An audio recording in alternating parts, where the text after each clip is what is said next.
പൊതുവിദ്യാഭ്യാസം സംരക്ഷിക്കുക, അധ്യാപകരുടെ ജോലി സ്ഥിരത ഉറപ്പുവരുത്തുക, അൺഎയ്ഡഡ് സ്കൂളുകൾക്ക് അംഗീകാരം നൽകുന്നതിനുള്ള നീക്കം പിൻവലിക്കുക, പാഠപുസ്തക വിതരണം ഉടൻ പൂർത്തിയാക്കുക എന്നീ ആവശ്യങ്ങൾ ഉന്നയിച്ച് KSTA നേതൃത്വത്തിൽ DDE ഓഫീസ് മാർച്ച് നടത്തി.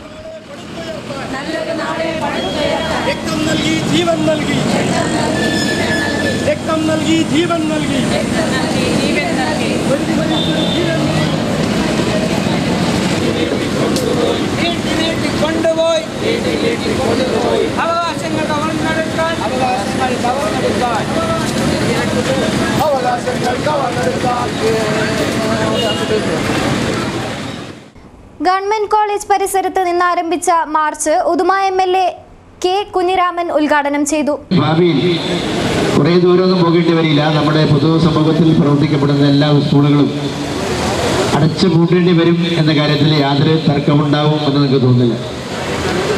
കേരളത്തിലെ പൊതുവിദ്യാഭ്യാസം എന്നത് കേരളത്തിൽ എത്രയോ കാലം കേരളം രൂപം കൊണ്ടതിനും അതിനു മുമ്പേയും നമ്മുടെ നാട്ടിലെ ഒരുപാട് ആളുകൾ സംരക്ഷിച്ചെടുത്ത നിയമത്തിൻ്റെയും സമരത്തിൻ്റെയും ഫലമായിട്ടാണ് ഈ സമൂഹം ഇന്ന് കേരളത്തിലാകെ വളർന്ന് പന്തലിക്കാൻ കഴിഞ്ഞത് എന്ന് നിങ്ങൾക്കെല്ലാം അറിയാം. അതിനെ ഇല്ലായ്മ ചെയ്യുന്നതിന് വേണ്ടി മാറി മാറി കേരളത്തിൽ അധികാരത്തിൽ വന്ന UDFന്റെ ഗവൺമെൻറ് എല്ലാ കാലത്തും ഇത് തന്നെയാണ് തുടരുന്നത് എന്നതൊരു വസ്തുതയാണ്. ജില്ലാ പ്രസിഡന്റ് K. മോഹനൻ അധ്യക്ഷനായി. സംസ്ഥാന treasurer TSN Ilayath, C. Santhakumari, K. Raghavan, CM Meenakumari, M. Balakrishnan, A. Pavithran എന്നിവർ സംസാരിച്ചു. വിദ്യാഭ്യാസ രംഗത്തെ കച്ചവടവൽക്കരണത്തിനും കാവ്യവൽക്കരണത്തിനുമെതിരെ ശക്തമായ സമരവുമായി KSTA മുമ്പോട്ടു പോകുമെന്ന് നേതാക്കൾ അറിയിച്ചു.